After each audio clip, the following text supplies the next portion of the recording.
نحمده ونصلي على رسوله الكريم أما بعد فأعوذ بالله من الشيطان الرجيم بسم الله الرحمن الرحيم رب اشرح لي صدري ويسر لي أمري واحلل عقدة من لساني يفقهوا قولي ربنا زدنا علما اللهم فقهنا في الدين آمین یا رب العالمین۔ آغاز ہوتا ہے جی سورہ علق کا، جو کہ مدنی سورہ ہے اور نزول کے اعتبار سے پہلی سورہ ہے، اور قرآن کے اندر اس کا 96 نمبر ہے، 19 آیات ہیں اور ایک ہی رکوع ہے۔ اس کی تفسیر کا آغاز کرتے ہوئے دیکھتے ہیں کہ اللہ رب العزت کی کیا ارشاد ربانی ہے، اور ہم دیکھتے ہیں کہ اللہ تعالیٰ نے کیا ارشاد فرمایا۔ بسم اللہ الرحمن الرحیم، اقرأ بسم ربک الذی خلق۔ سب سے پہلی وحی ہے یہ، اور سورہ علق جس کو سورہ اقرا بھی کہا جاتا ہے، یہ مکی سورہ ہے۔ اس سورت کی شروع کی 5 آیات اقرأ سے لے کر ما لم یعلم تک سب سے پہلے نازل ہوئیں، اور نبی اکرم صلی اللہ علیہ وآلہ وسلم پر وحی کی ابتدا انہی 5 آیات سے ہوئی ہے۔ حضرت علی رضی اللہ تعالیٰ عنہ سے منقول ہے کہ سب سے پہلے سورہ فاتحہ نازل ہوئی۔ بعض علماء اسی کے قائل ہیں، اور حضرت جابر بن عبداللہ سے روایت ہے کہ سب سے پہلے نازل ہونے والی سورت سورہ مدثر ہے، اور بعض حضرات اسی کے قائل ہیں۔ بہرحال جمہور نے ان مختلف روایات کو دیکھ کر ان میں مختلف ادوار میں مختلف اختلافات رہے ہیں۔ امام بغوی رحمت اللہ علیہ نے فرمایا کہ جمہور سلف اور خلف کے نزدیک ثابت اور صحیح یہی ہے کہ سب سے پہلے سورہ اقرا کی ابتدائی 5 آیات کا نزول ہوا، اور جن روایات سے سورہ مدثر کا نزول اول معلوم ہوتا ہے ان کا مطلب یہ ہے کہ زمانہ فطرت وحی کے بعد سب سے پہلے سورہ مدثر کی آیات نازل ہوئیں، پھر وحی کا نزول مسلسل ہو گیا، یعنی وحی کا ایک سلسلہ موقوف ہو گیا تھا، رک گیا تھا۔ جب وحی مسلسل چلنا شروع ہوئی تو اس میں سب سے پہلے سورہ مدثر کا نزول ہوا، اور سورہ فاتحہ کا سب سے پہلے نزول جن آیات سے متعلق ہوتا ہے ان کا مطلب یہ ہے کہ پوری سورت سب سے پہلے سورہ فاتحہ ہی نازل ہوئی، یعنی کہ اس سے قبل پوری مکمل سورہ نازل نہیں ہوئی تھی۔ اس لیے یاد رکھیے گا کہ جب سورت وحی فطرت وحی جب نازل ہونا شروع ہوئی تو سب سے پہلے سورہ مدثر نازل ہوئی، اور جب پوری مکمل سوراز نازل ہونا شروع ہوئی تو سورہ فاتحہ سب سے پہلی وہ سورہ ان سوراز میں نازل ہوئی۔ سب سے پہلی وحی جو ہے اس کے بارے میں متفق رائے یہی ہے کہ وہ سورہ اقرا کی ابتدائی 5 آیات ہی ہیں۔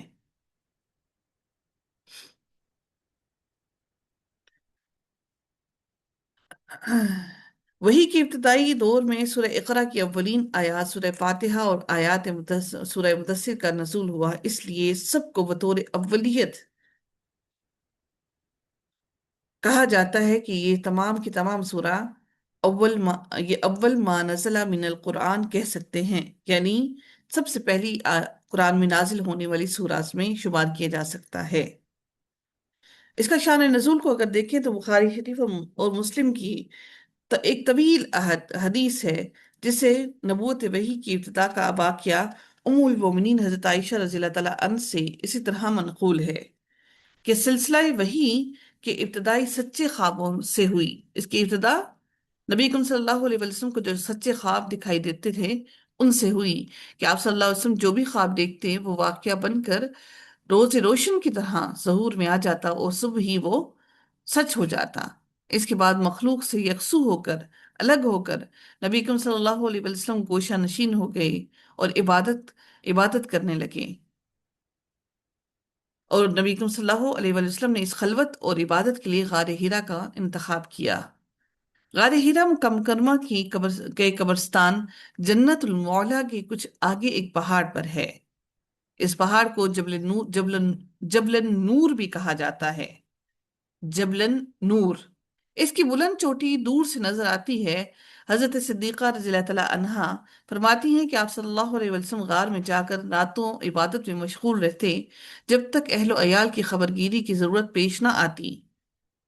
آپ صلی اللہ علیہ وسلم وہیں پر مقیم رہتے، آپ اپنے ساتھ کھانے کے لیے سامان لے جاتے، اور جب کھانا ختم ہونے کے بعد حضرت خدیجہ کے پاس تشریف لاتے، پھر مزید کچھ دنوں کے لیے کھانا لے جاتے، یہاں تک کہ آپ صلی اللہ علیہ وسلم اسی غار ہیرا میں تھے کہ اچانک آپ کے پاس حق آ گیا، یعنی وحی آ گئی۔ غار ہیرا میں خلوت کی مدت کے لیے علماء کا اختلاف ہے۔ بہرحال صحیح روایت سے معلوم ہوتا ہے کہ آپ صلی اللہ علیہ وآلہ وسلم نے ایک ماہ یعنی پورے ماہ رمضان میں اس میں قیام فرمایا۔ ابن اسحاق رحمۃ اللہ علیہ نے سیرت میں اور زرقانی رحمۃ اللہ علیہ نے شرح مواہب میں فرمایا ہے کہ اس سے زائد مدت کسی صحیح روایت سے ثابت نہیں ہے۔ اس سے معلوم ہوتا ہے کہ نبی اکرم صلی اللہ علیہ وسلم نے جو مسلسل وقت گزارا وہ ایک ماہ کا تھا۔ اس کے علاوہ وہ کبھی کم وقت گزارتے اور کبھی اس سے زیادہ، کبھی اس سے آ، ایک ماہ سے کم مدت جو ہے وہ غار ہرا میں مقیم رہتے۔ نزول وحی سے قبل آپ صلی اللہ علیہ وسلم کی عبادت اس غار میں کس طرح ہوتی تھی؟ بعض کہتے ہیں کہ حضرت نوح علیہ السلام، حضرت ابراہیم اور حضرت عیسیٰ کی شریعتوں کے مطابق آپ عبادت کرتے تھے، مگر نہ کسی روایت سے اس کا ثبوت ہے، اور نہ آپ صلی اللہ علیہ وسلم کے امی ہونے کی وجہ سے اس چیز کو صحیح سمجھا جا سکتا ہے، بلکہ ظاہر کی ہے کہ آپ صلی اللہ علیہ وسلم کی عبادت مخلوق سے یکسو ہو کر اللہ تعالیٰ کی طرف خاص توجہ اور تفکر یا تسبیح اور تحلیل وغیرہ کی تھی، کیونکہ نبی اکرم صلی اللہ علیہ وسلم اس وقت نہ تو ابراہیمی، نہ ہی حضرت نوح علیہ السلام اور حضرت عیسیٰ علیہ السلام اور حضرت موسیٰ علیہ السلام ان میں سے کسی کی شریعت پر نہیں تھے اس وقت۔ ام المومنین حضرت عائشہ رضی اللہ تعالیٰ عنہا فرماتی ہیں کہ وہی آنے کی صورت پر یہ ہوئی کہ حضرت جبرائیل علیہ السلام آپ صلی اللہ علیہ وسلم کے پاس انسانی شکل میں آئے۔ اس وقت نبی اکرم صلی اللہ علیہ وسلم خلوت میں اللہ تعالیٰ کی طرف یکسو ہو کر اللہ تعالیٰ کو، جس طرح حضرت ابراہیم علیہ السلام نے اللہ کو پہچاننے کی کوشش کی، اسی طرح نبی اکرم صلی اللہ علیہ وآلہ وسلم نے بھی اللہ تعالیٰ کو خلوت میں پہچاننے کی کوشش کی، اور تسبیح اور تحلیل میں مسلسل مگن رہے، تفکر میں رہے، تدبر میں رہے، خاص توجہ کے ساتھ اللہ تعالیٰ کی تخلیقات کی طرف توجہ فرماتے رہے۔ اور حضرت جبرائیل علیہ السلام کا چہرہ آفتاب کی طرح نورانی اور سر پر نورانی تاج تھا، سبز لہلہاتی ہوئی پوشاک تھی، اور آپ صلی اللہ علیہ وآلہ وسلم سے انہوں نے کہا اقرا، یعنی پڑھیے۔ آپ نے فرمایا ما انا بقاری، یعنی میں پڑھنے والا نہیں ہوں، کیونکہ آپ صلی اللہ علیہ وآلہ وسلم امی ہیں۔ بعض روایات میں آتا ہے کہ حضرت جبرائیل علیہ السلام کے پاس ایک سب ریشمی کپڑا بھی تھا جس میں کچھ لکھا ہوا تھا، وہ آپ صلی اللہ علیہ وسلم کو انہوں نے دکھا کر کہا پڑھیے۔ آپ صلی اللہ علیہ وسلم پر حضرت جبرائیل علیہ السلام کا مطلب اس وقت واضح نہ تھا کہ آپ کوئی تحریر پڑھوانا چاہتے ہیں یا اور کچھ، اس لیے آپ صلی اللہ علیہ وآلہ وسلم نے کہا ما انا بقاری۔ یہ فرما کر انہوں نے کہا کہ میں امی ہوں، میں پڑھنا لکھنا نہیں جانتا۔ ہاں، صدیقہ رضی اللہ تعالیٰ عنہا سے کی روایت ہے کہ آپ صلی اللہ علیہ وسلم نے فرمایا کہ اس جواب پر حضرت جبرائیل علیہ السلام نے مجھے آغوش میں لے کر اتنا دبایا کہ مجھے اس کی تکلیف محسوس ہونے لگی، پھر چھوڑ دیا اور کہا اقرا۔ میں نے پھر وہی جواب دیا، ما انا بقاری۔ پھر انہوں نے دوبارہ مجھے اپنی آغوش میں لے کر اتنا دبایا کہ مجھے تکلیف محسوس ہونے لگی، پھر چھوڑ دیا، اور تیسری مرتبہ پھر آغوش میں لے کر دبایا اور چھوڑ کر کہا اقرأ بسم ربک الذی خلق، خلق الانسان من علق، اقرأ وربک الاکرم، اقرأ الذی علم بالقلم، علم الانسان ما لم يعلم۔ یہ پانچوں آیات آپ صلی اللہ علیہ وسلم کو خود خوب یاد ہو گئی، اور بعض روایات میں ہے کہ اس کے بعد جو حضرت جبرائیل علیہ السلام نے زمین پر پیر مارا تو ایک چشمہ ابل پڑا، اور حضرت صلی اللہ علیہ وسلم کو وضو، غسل اور استنجا کرنے کا طریقہ سکھایا، پھر 2 رکعت نماز پڑھوائی اور سورہ فاتحہ بھی سکھائی کہ اس کو نماز میں پڑھا کریں۔ آپ قرآن کی یہ سب سے پہلی پانچوں آیات لے کر اپنے گھر تشریف لائے۔ آپ صلی اللہ علیہ وسلم کا دل کانپ رہا تھا۔ حضرت خدیجہ رضی اللہ تعالیٰ عنہا کے پاس آ کر فرمایا زمیلونی زمیلونی، مجھے ڈھانپو، کپڑا اوڑاؤ، مجھے ڈھانپو، مجھے کپڑا اوڑاؤ۔ حضرت خدیجہ رضی اللہ تعالیٰ عنہا نے آپ صلی اللہ علیہ وسلم پر کپڑے ڈالے، یہاں تک کہ وہ لرزہ اور ہیبت کی کیفیت دور ہو گئی۔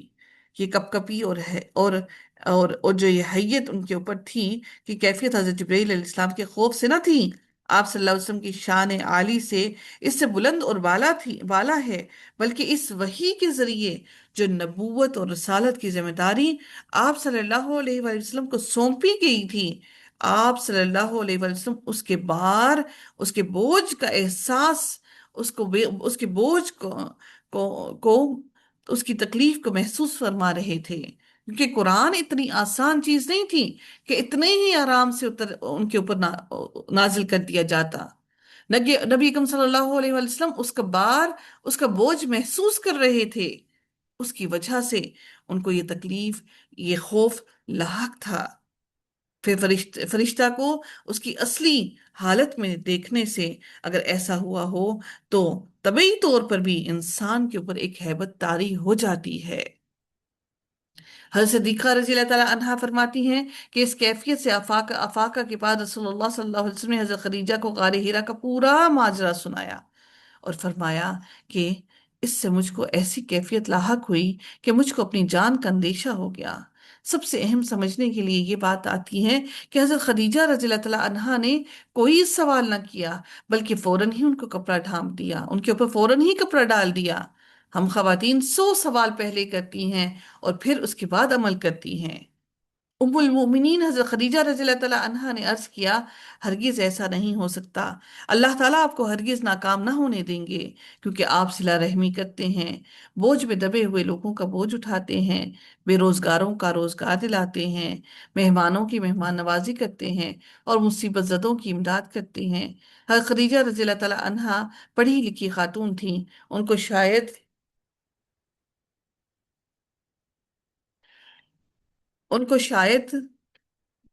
پہلی کتابوں سے یا ان کے جاننے والوں سے یہ بات معلوم ہوگی کہ جس شخص کے اخلاق اور عادات ایسے اچھے اور ایسے بہترین ہوں، وہ اللہ تعالیٰ کی رحمت سے محروم نہیں ہوتا۔ اس لیے اس طریقے پر رسول اللہ صلی اللہ علیہ وسلم کو انہوں نے تسلی دی۔ اس کے بعد حضرت خدیجہ رضی اللہ تعالیٰ عنہا آپ صلی اللہ علیہ وسلم کو اپنے چچا زاد بھائی ورقہ بن نوفل کے پاس لے گئیں۔ یہ زمانہ جاہلیت ہی میں بت پرستی سے تائب ہو کر نصرانی ہو گئے تھے، اور اس وقت دین حق یہی تھا۔ ورقہ بن نوفل پڑھے لکھے آدمی تھے، عبرانی زبان بھی جانتے تھے، اور عربی تو تھی ہی ان کی مادری زبان۔ وہ عبرانی زبان میں لکھتے تھے اور انجیل کو عربی زبان میں لکھتے تھے، لیکن اس وقت وہ بہت بوڑھے تھے، بڑھاپے کی وجہ سے ان کی بینائی بھی جا چکی تھی۔ حضرت خدیجہ رضی اللہ تعالیٰ عنہا نے ان سے کہا، اے میرے چچا زاد بھائی، ذرا اپنے بھتیجے کی بات سنیے۔ ورقہ بن نوفل نے حضرت صلی اللہ علیہ وسلم کا حال دریافت کیا تو آپ صلی اللہ علیہ وسلم نے غار ہیرا کا پورا واقعہ ماجرا سنا دیا۔ ورقہ بن نوفل نے سنتے ہی کہا، یہ وہی ناموس اکبر، یعنی فرشتہ ہے جس کو آپ اللہ تعالیٰ نے حضرت موسیٰ علیہ السلام پر بھی اتارا تھا۔ کاش کہ میں آپ کی نبوت کے زمانے میں قوی ہوتا، طاقتور ہوتا، اور کاش میں اس وقت زندہ ہوتا جبکہ آپ صلی اللہ علیہ وسلم کی قوم آپ کو وطن سے نکالے گی۔ رسول اللہ صلی اللہ علیہ وسلم نے تعجب سے پوچھا، کیا میری قوم مجھ کو نکال دے گی؟ ورقہ بن نوفل نے کہا، یقیناً ضرور نکالے گی، کیونکہ جب بھی کوئی آدمی وہ پیغام حق اور دین حق لے کر آیا ہے جو آپ لائے ہیں تو اس کی قوم نے اس کو ستایا ہے، اور اگر میں نے وہ زمانہ پایا تو میں آپ کی پرزور حمایت کروں گا اور مدد کروں گا۔ مگر ورقہ بن نوفل اس کے چند روز بعد ہی انتقال کر گئے، اور اس واقعے کے بعد ایک عرصہ کے لیے، ایک مدت کے لیے وہی قرآن کا سلسلہ رک گیا۔ فطرت وحی کی مدت مختلف روایات کے مطابق مختلف ہے، اور ایک روایت کے مطابق یہ 2.5 سال تھی، اور 2.5 سال، اور بعض روایات کے مطابق یہ 3 سال کا عرصہ تھا۔ یعنی یہ وقت ر- وحی سے وحی کا سلسلہ اس دوران میں رک گیا، اور یہ سلسلہ جو رکا تو نبی اکرم صلی اللہ علیہ وسلم کے لیے یہ جدائی اور اللہ تعالیٰ کی طرف سے اس وحی کا رکنا بڑا ہی تکلیف دہ ثابت ہوا۔ نبی اکرم صلی اللہ علیہ وسلم کے دل میں ایک بے چینی رہی۔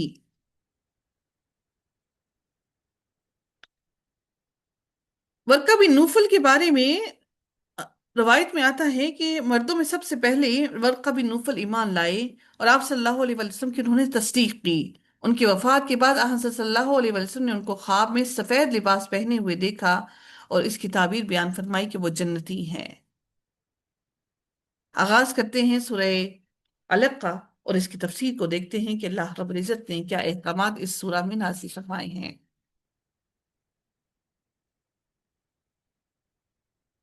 اقرأ بسم ربک الذی خلق، پڑھیے آپ اپنے رب کے نام سے، یعنی جو قرآن پاک آپ پر نازل ہونے والا ہے، جس میں یہ اولین نازل شدہ 5 آیات بھی داخل ہیں، آپ اس کی تلاوت کریں تو اپنے رب کے نام سے، یعنی بسم اللہ الرحمن الرحیم پڑھ کر تلاوت شروع کیا کریں۔ اقرأ بسم ربک الذی خلق، یعنی اپنے رب کا نام لے کر اس قرآن کی تلاوت شروع کریں۔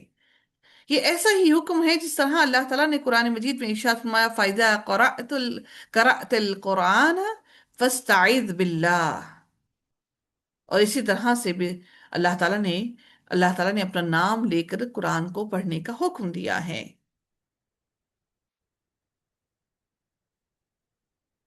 ہمیں یہ بات سمجھ لینی چاہیے کہ قرآن کو پڑھنے کے لیے ہمیں تعوذ اور تسمیہ کا پڑھنا لازم ہے۔ کچھ روایات میں یہ بھی آتا ہے کہ سب سے پہلے بسم اللہ الرحمن الرحیم کا نزول ہوا،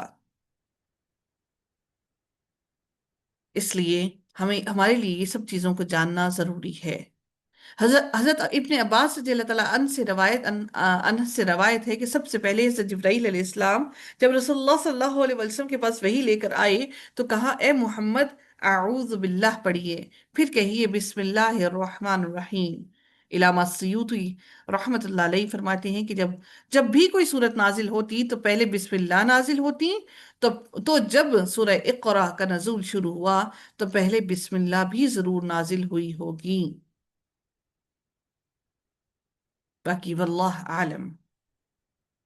اللہ تعالیٰ نے جو پہلی آیت جو یہاں پر نازل، جس کا نزول ہوا اقرأ بسم ربک الذی خلق، جس کا مفہوم ہے کہ اپنے رب کے نام سے بسم اللہ پڑھ کر قرآن پڑھیے، تو یہ الفاظ قرآن میں داخل نہ ہونے چاہیے، کیونکہ ان میں تو یعنی کہ قرأت کرنا قرآن کو پڑھنے کا حکم ہے۔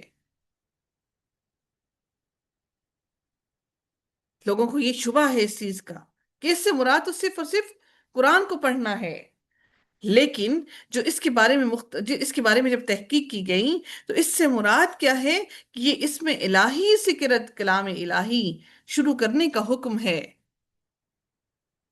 یعنی بسم اللہ الرحمن الرحیم اللہ رب العزت کے صفاتی نام پڑھ کر قرآن پڑھنے کا حکم دیا گیا ہے۔ اللہ تعالیٰ کے نام کو پڑھ کر اللہ تعالیٰ نے حکم دیا کہ ایک قرآن کی تلاوت کی جائے، پڑھا جائے۔ اگلی آیت کو دیکھتے ہیں، اللہ رب العزت ارشاد فرماتے ہیں خلق الانسان من علق۔ پوری کائنات کی تخلیق کے بعد اس آیت میں انسان کی تخلیق کا بیان ہے، کیونکہ تمام کائنات کا خلاصہ انسان ہے۔ اس عالم اصغر میں عالم اکبر کے تمام نمونے اور تمام چیزیں موجود ہیں۔ عالم اصغر یعنی کہ یہ چھوٹا عالم ہے، اور عالم اکبر یعنی وہ جو آخرت کا دن ہے، وہ دن، اس کی تمام چیزیں اللہ تعالیٰ نے کہیں نہ کہیں یہاں پر دنیا میں انسان کے اندر موجود رکھے ہیں۔ علق کے معنی خون یا جمے ہوئے خون کے ہیں۔ انسان کی تخلیق پر مختلف دور گزرتے ہیں۔ اس کی ابتدا مٹی سے ہوئی، پھر اللہ تعالیٰ نے جو ابتدا کی انسان کی وہ مٹی سے کی، پھر نطفہ سے، اور اس کے بعد علقہ یعنی جمع ہوا خون، پھر مضغہ یعنی گوشت، پھر ہڈیاں۔ اللہ تعالیٰ نے مختلف ادوار میں انسان کو مختلف ادوار سے گزار کر انسان کی تخلیق کی، پھر اسی خون سے جو ذلیل بھی ہے اور ناپاک بھی ہے، اعضائے جسمانی بھی وجود میں آتے ہیں اور پھر قائم رہتے ہیں، اور اسی کے ساتھ پاکیزہ روح بھی انسان کے ساتھ ملتی ہے، اور یہ روح اللہ رب العزت کی طرف سے ہے۔ اللہ رب العزت نے ارشاد فرمایا خلق الانسان من علق، یعنی آدمی کو خون سے پیدا کیا۔ اقرأ وربک الاکرم، اللہ تعالیٰ نے پھر فرمایا پڑھیے اور آپ کا رب بڑا ہی کریم ہے، بڑا ہی کریم، بڑا ہی باعزت ہے۔ الذی علم بالقلم، اللہ وہ ذات جس نے انسان کو قلم کے ذریعے سے سکھایا۔ کتاب اللہ بہت بڑی نعمت ہے، اور قلم علم حاصل کرنے کے لیے سب سے اہم ترین ذریعہ ہے۔ جو لوگ یہ سمجھتے ہیں نا کہ لکھے بغیر ہم لوگ کچھ سیکھ جائیں گے، تو اگر ایسا ہوتا تو اللہ تعالیٰ قلم کی اہمیت کو یہاں پر واضح نہ کرتا۔ الذی علم بالقلم، جیسے جیسے وقت گزرتا جا رہا ہے قلم کی اہمیت ختم ہوتی جا رہی ہے، لکھنا ختم کر دیا جا رہا ہے، سب کچھ لیپ ٹاپس اور اینڈرائڈس پر آ رہا ہے۔ قلم کی تین قسمیں ہیں۔ پہلا قلم وہ ہے جس کو اللہ تعالیٰ نے اپنے ہاتھ سے پیدا فرما کر اس سے تقدیر کائنات لکھوائی۔ دوسرا فرشتوں کا قلم ہے جس سے وہ واقعات اور اعمال لکھتے ہیں۔ تیسرا انسانوں کا قلم ہے جس سے ہم انسان لکھ کر علم حاصل کرتے ہیں۔ تو قلم کی تین قسمیں ہیں۔ تو اللہ رب العزت نے فرمایا کہ میں نے تم انسان کو الذی علم بالقلم، جس نے انسان کو لکھنا سکھایا۔ علم الانسان ما لم يعلم، اور پھر اللہ رب العزت نے انسان کو وہ سکھایا جو اس کو علم نہ تھا۔ آج میں اور آپ اگر قرآن کا کوئی ایک لفظ اور ایک حرف بھی سیکھتے ہیں تو یہ اللہ رب العزت کی طرف سے ہم پر عنایت ہے کہ ہم یہ سب کچھ سیکھ رہے ہیں، ادروائز ہم اس میں سے کچھ بھی سیکھنے پر قادر نہیں، کیونکہ اللہ تعالیٰ نے فرمایا الذی علم بالقلم، اللہ وہ ذات ہے جس نے تمہیں قلم سے سکھایا، اور پھر اس نے انسان کو وہ سکھایا جو وہ نہیں جانتا تھا۔ یہ انسان کو سمجھنے کے لیے بہت زیادہ ضروری ہے۔ اگر آپ یہ سمجھتے ہیں کہ ہمیں سب کچھ کیوں نہیں آتا، تو سمجھ لیجئے کہ ہمیں اس سے پہلے کچھ بھی علم نہیں تھا، اللہ رب العزت نے تو ہمیں بہت کچھ سکھا دیا۔ کلا ان الانسان لیطغی، اللہ تعالیٰ نے یہاں پر انسان کی سرکشی کا ذکر کیا۔ حضرت ابو ہریرہ کی روایت بیان کی، ابن المنذر رحمۃ اللہ علیہ نے حضرت ابو ہریرہ کی روایت بیان کی کہ ابو جہل نے لوگوں سے کہا کیا محمد تمہاری موجودگی میں خاک پر چہرہ رگڑتا سجدہ کرتا ہے؟ لوگوں نے کہا ہاں۔ ابو جہل بولا لات اور عزا کی قسم، اگر میں نے اس کو ایسا کرتے دیکھ لیا تو پاؤں سے اس کی گردن روند ڈالوں گا اور اس کے منہ کو مٹی میں رگڑ دوں گا۔ اس پر اور اس پر یہ آیات نازل ہوئیں۔ بعض روایات سے معلوم ہوتا ہے کہ ابو جہل نے آپ صلی اللہ علیہ وسلم کو نماز پڑھنے سے روکا اور کہا کہ آئندہ اگر نماز پڑھیں گے تو ایسا ایسا کروں گا، یعنی جو دھمکیاں اس نے دی تو اس نے کہا کہ میں ایسا ایسا کروں گا۔ تو اللہ تعالیٰ نے فرمایا کلا ان الانسان لیطغی، یقیناً بلا شبہ آدمی حد سے گزر جاتا ہے، اور استغنا، اس لیے خود کو مستغنا سمجھتا ہے، بے پرواہ سمجھتا ہے۔ وہ سمجھتا ہے کہ میری پکڑ نہیں ہوگی، وہ سمجھتا ہے کہ اس کو وہ جو کچھ مرضی کر جائے اللہ تعالیٰ اس کو نہیں پکڑے گا۔ اللہ تعالیٰ نے فرمایا ان الی ربک الرجعا، کہ سب کو اپنے رب کی طرف لوٹنا ہے، اپنے اچھے اور برے اعمال کا حساب دینا ہے۔ اس وقت سرکش اپنی سرکشی کا مزہ چکھ لے گا، جو جو طغیانی کر رہا ہے، جو طاغی ہے اور جو سرکش انسان ہے، اس کو خطاب کر کے اللہ نے کہا ان الی ربک الرجعا، چاہے تم کتنے ہی غرور اور تکبر میں کیوں نہ پڑے رہو، تمہیں لوٹ کر اپنے رب کی طرف ہی آنا ہے۔ ارأیت الذی ینہا، آپ نے دیکھا اسے جو بندے کو روکتا ہے، جس طرح ابھی بتایا کس کا، جو ابو جہل نبی اکرم صلی اللہ علیہ وآلہ وسلم کو روکتا ہے،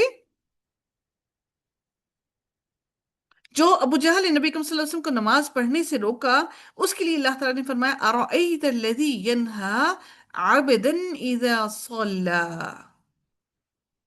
کس سے روکتا ہے؟ عبادت کرنے سے روکتا ہے، نماز پڑھنے سے روکتا ہے، اللہ تعالیٰ کی طرف آنے سے روکتا ہے۔ اللہ تعالیٰ فرماتے ہیں عابدن اذا صلی، جب وہ نماز پڑھتا ہے، ارأیت ان کان علی الہدا، تو اللہ تعالیٰ فرماتے ہیں اگر وہ ہدایت پر ہے، بتائیے کہ اگر ارأیت ان کان علی الہدا او امر بالتقوی، یا پرہیزگاری کا حکم دے رہا ہو، ارأیت ان کذب وتولی، بھلا بتائیے تو صحیح، اگر وہ جھٹلا دے اور منہ موڑ لے۔ اللہ تعالیٰ فرماتے ہیں کہ بتائیے تو صحیح، اگر وہ جھٹلا دے اور وہ منہ موڑ لے۔ تو اللہ تعالیٰ فرماتے ہیں اس کے بارے میں، اس انسان کے بارے میں، علم یعلم بان اللہ یرا، تو کیا اس کو معلوم نہیں کہ خدا دیکھ رہا ہے؟ کیا وہ نہیں جانتا؟ کیا وہ نہیں جانتا کہ اللہ تعالیٰ دیکھ رہا ہے؟ کیا اس کو علم نہیں اس چیز کا کہ اللہ تعالیٰ دیکھ رہا ہے؟ آپ دیکھیے کہ جس طرح سے بہت سے مرد بیویوں کو اللہ تعالیٰ کی عبادت کرنے سے روک دیتے ہیں، بیویوں کو نماز پڑھنے سے روک دیتے ہیں کہ ہمارے کام پہلے کرو۔ یاد رکھیے کہ فرائض سے نہیں روکا جا سکتا، ہاں نفلی عبادت سے شوہر منع کر سکتا ہے، اعتکاف کرنے سے شوہر منع کر سکتا ہے، نفلی روزے رکھنے سے شوہر منع کر سکتا ہے، لیکن جو فرائض ہیں ان سے وہ منع نہیں کر سکتا۔ اللہ تعالیٰ نے اسی لیے فرمایا، جبکہ ایک انسان اللہ تعالیٰ کی طرف ہدایت پر ہے، عبادت میں مشغول ہے، اور وہ اللہ تعالیٰ کی طرف متوجہ ہے، اور کوئی شخص اگر اس کو روکتا ہے تو اللہ تعالیٰ فرماتے ہیں علم یعلم بان اللہ یرا، تو کیا اس کو معلوم نہیں کہ خدا دیکھ رہا ہے؟ کلا لئن لم ينتہی لنسفعا بالناصیہ، اللہ تعالیٰ فرماتے ہیں تو ہم اس کی پیشانی کے بال پکڑ کر گھسیٹیں گے۔ کس کو؟ جو اللہ کی عبادت سے روکتا ہے اس کو۔ اس میں ابو جہل کا بھی کے بارے میں بھی اس کو بھی تنبیہ کر دی گئی کہ تمہیں بھی یاد رکھو کہ یقیناً ہم تمہارے پیشانی کے بالوں کو پکڑ کر تمہیں گھسیٹیں گے، ناصیت کاذبہ، ناصیت کاذبۃ خاطئہ، جو جھوٹی اور گنہگار پیشانی ہے، جو پیشانی، کیونکہ انسان کی پیشانی اس کے کاموں کی عکاسی کرتی ہے، اس کی پیشانی جھوٹی ہے، گناہگار ہے۔ فَلْيَدْعُ نَادِيَهُ، پھر وہ اپنی مجلس والوں کو بلا لے، اپنے حمایتوں کو، جو اس کے حمایتی ہیں ان کو بلا لے، ان تمام لوگوں کو بلا لے جس کو وہ سمجھتا ہے کہ وہ اس کی مدد کرنے والے ہیں۔ فَلْيَدْعُ نَادِيَهُ، وہ اپنی مجلس والوں اور اپنے جتھوں کو بلا لے۔ سَنَدْعُ الزَّبَانِيَةَ، ہم بھی اپنی دوزخ والی داروغاؤں کو بلا لیتے ہیں۔ سَنَدْعُ الزَّبَانِيَةَ، حضرت عبداللہ بن عباس نے فرمایا کہ اگر وہ اپنے کنبے قبیلے والوں کو بلا لیتا تو جہنم کے کارندے علی الاعلان آنکھوں دیکھتے اس کو پکڑ لیتے۔ کس کو؟ ابو جہل کو۔ علامہ محلی رحمت اللہ علیہ نے اس قول کی حدیث کے بارے میں، اس قول کی حدیث کے بارے میں فرمایا کہ یہ درست ہے۔ حضرت صلی اللہ علیہ وسلم کعبۃ اللہ کے سامنے نماز پڑھ رہے تھے، ابو جہل نے دیکھا اور حملہ کرنے کے لیے آگے بڑھا، جب قریب آیا تو کسی چیز کو ہاتھوں سے ہٹاتا ہوا جلدی سے پچھلے پیروں لوٹا۔ لوگوں نے دیکھ کر پوچھا کیا بات ہے، کیا آفت ہے، پچھلے پیروں کیوں بھاگے؟ تو اس نے کہا میرے اور محمد کے درمیان آگ کی ایک خندق حائل ہو گئی جس میں پروں کی حرکت محسوس ہو رہی ہے۔ ایک روایت میں ہے کہ ابو جہل نے یہ بھی کہا کہ ایک بڑا اژدہا میری طرف لپکا، اس سے مجھے بہت دہشت معلوم ہوئی، اگر میں ذرا ٹھہر جاتا تو آگ میں جل جاتا یا اژدہا مجھے نگل جاتا۔ لوگوں نے کہا یہ کیا بات ہے؟ اس نے کہا یہ شخص بڑا جادوگر ہے۔ یہ سن کر نبی کریم صلی اللہ علیہ وسلم نے فرمایا خدا کی قسم اگر وہ آگے بڑھتا تو فرشتے اس کو اچک لیتے اور تم سب کے سامنے اس کو ٹکڑے ٹکڑے کر ڈالتے۔ آخر کار قرآن پاک اور رسول اللہ صلی اللہ علیہ وسلم کا فرمان پورا ہوا کہ غزوہ بدر کے موقع پر جب ابو جہل سرکار دو عالم نبی کریم صلی اللہ علیہ وسلم کے مقابلے میں اپنی جمعیت کو، اپنی جماعت کو لے کر نکلا تو اس پر قہر الہی نازل ہوا اور اس کا جتھا اور اہل مجلس اس کے کچھ کام نہ آئے، کچھ تو مارے گئے، کچھ کو شکست ملی اور وہ ذلیل ہو کر، رسوا ہو کر بھاگے، اور کچھ گرفتار ہوئے۔ اور یہ دو بچوں کے ہاتھوں زخمی ہو کر زمین پر گرا۔ اس کی پرغرور پیشانی خاک آلود ہوئی۔ اللہ تعالیٰ نے اس کو بچوں کے ہاتھوں اس کو ذلیل و رسوا کیا۔ حضرت عبداللہ بن مسعود نے اس کی گردن کاٹی اور اس کے کان میں سوراخ کر کے رسی باندھی اور گھسیٹتے ہوئے اس ناپاک کنویں کے پاس لائے جس میں کفار کی لاشیں لا کر ڈالی جا رہی تھیں۔ اس کی ناپاک جھوٹی اور خطاکار پیشانی کے بال پکڑ کر اس کو بھی اس کنویں کے پاس لائے جس میں کفار کی لاشیں لا کر ڈالی جا رہی تھیں۔ اس کی ناپاک اور جھوٹی اور خطاکار پیشانی کے بال پکڑ کر اسی کنویں میں ڈال دیا گیا۔ یہ اللہ تعالیٰ کا وعدہ تھا جو پورا ہو گیا۔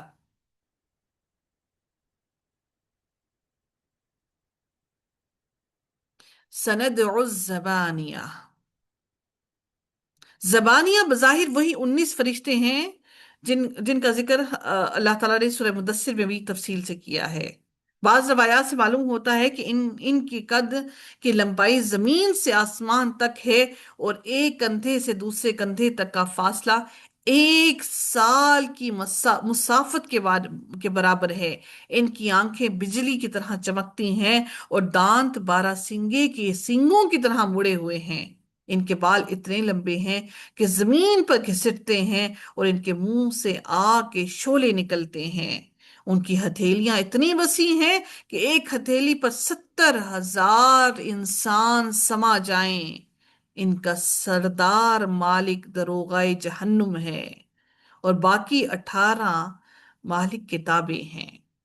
یہ وہ فرشتے ہیں 19 جن کو اللہ تعالیٰ نے جہنم کے لیے مخصوص کیا۔ اور یہ کہتے تھے مشرکین مکہ کہ ہم اتنے طاقتور ہیں کہ وہ 19 فرشتے ہم قابو کرنا ہمارے لیے ہرگز مشکل نہیں ہے۔ پھر رب کائنات نے فرمایا کَلَّا لَئِن لَّمْ يَنتَهِ لَنَسْفَعًا بِالنَّاصِيَةِ، جو اللہ نے فرمایا کہ نبی کریم صلی اللہ علیہ وسلم کے اللہ تعالیٰ نے نبی کریم صلی اللہ علیہ وسلم کو تسلی دیتے ہوئے فرمایا کہ تمہارے دشمنوں کو اللہ تعالیٰ اسی طرح سے نامراد کرے گا۔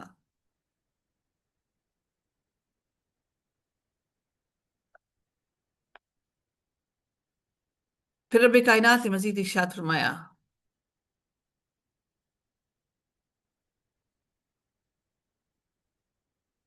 فَلْيَدْعُ نَادِيَهُ،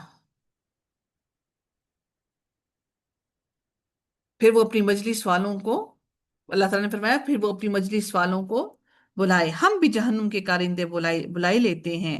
سندع الزبانیہ کلا لا تطعه واسجد واقترب، ہرگز آپ اس کا کہنا نہ مانیے۔ پھر اللہ تعالیٰ نے حکم دیا اور نماز پڑھتے رہیے اور اللہ تعالیٰ کا قرب حاصل کرتے رہیے۔ نبی اکرم صلی اللہ علیہ وسلم کو اللہ تعالیٰ نے اس سورہ کے اختتام میں اللہ رب العزت نے حکم دیا نبی اکرم صلی اللہ علیہ وآلہ وسلم کو کہ آپ نماز پڑھتے رہیے اور اللہ تعالیٰ کی عبادت کرتے رہیے اور اللہ کا قرب حاصل کرتے رہیے۔ کلا لا تطعہ، ان کی باتوں کو مت مانیے اور اللہ تعالیٰ کا تقرب حاصل کرنے کے لیے سجدہ کرتے رہیے۔ انسان اپنے رب کے سب سے قریب ترین حالت سجدہ میں ہوتا ہے، لہٰذا سجدے کی حالت میں انسان کو چاہیے کہ زیادہ سے زیادہ خوب دعائیں مانگے، جس کے لیے ارشاد ہے کہ فَإِنَّهُ قَمِنٌ أَن يُسْتَجَابَ لَكُمْ، کیونکہ سجدے کی حالت دعا قبول ہونے کے لائق ہے، کیونکہ انسان اللہ کے آگے جھک جاتا ہے۔ اب سجدے کی حالت میں جو لوگ یہ کہتے ہیں کہ اب کس وقت میں ہم سجدے کی حالت میں دعا کریں، تو یاد رکھیے گا کہ فرض نماز میں آپ سجدہ نہیں کر سکتے، سجدے میں دعائیں نہیں کر سکتے۔ نوافل کے سجدے میں دعا کرنا ثابت ہے۔ جب آپ نوافل پڑھ رہے ہوں تو اس میں آپ سجدے کی حالت میں دعا کر سکتے ہیں، لیکن فرائض پڑھتے وقت سجدے کی حالت میں دعا کرنا کسی بھی روایت سے ثابت نہیں ہے۔ اگر سجدہ میں دعا کرنی ہو تو نفل پڑھیے اور سجدہ کی حالت میں اللہ تعالیٰ سے دعا کیجیے۔